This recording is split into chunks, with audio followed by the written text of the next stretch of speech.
M. Atangadji et ses acolytes, les fameux Ndongo et autres chefs en exil, sont en passe de réussir leur coup de bluff, à en croire ce qui se passe, ce qui se dit dans les réseaux sociaux.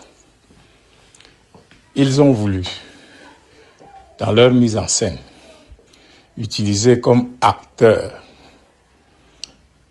non consentants et non avertis les chefs traditionnels. À vous tous qui avez joué ce jeu, en condamnant vite les chefs qui, dans le cadre de leur soumission en tant qu'auxiliaires d'administration, ont répondu présent à celui qui se prend pour le chef des chefs du Cameroun, dans une réunion supposée renouveler le bureau de leur association moribonde, dont on ne vient que d'entendre parler.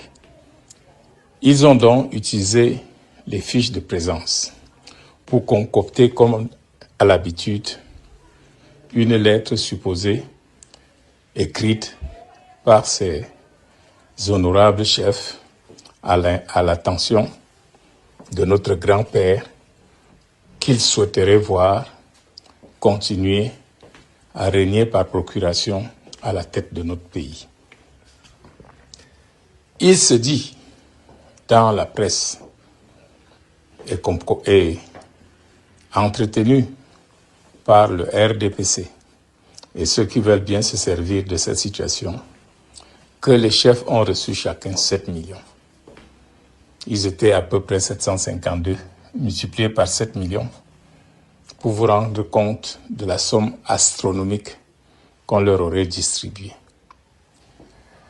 Le gouvernement camerounais, à genoux financièrement, peut-il trouver cette somme?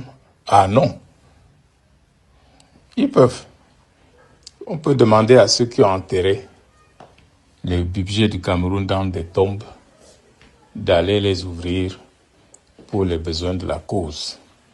Parce qu'il s'agit là d'une mise en scène pour préparer le spectacle désolant que eux, ils s'apprêtent encore à servir aux Camerounais en octobre 2025.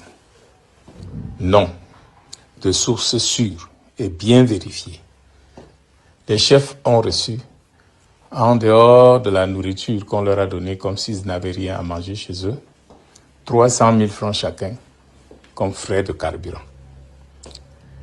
Ils ont voulu ainsi faire lyncher les chefs et faire croire que le peuple les a lâchés pour que ces chefs, se retrouvant seuls, se réfugient dans leur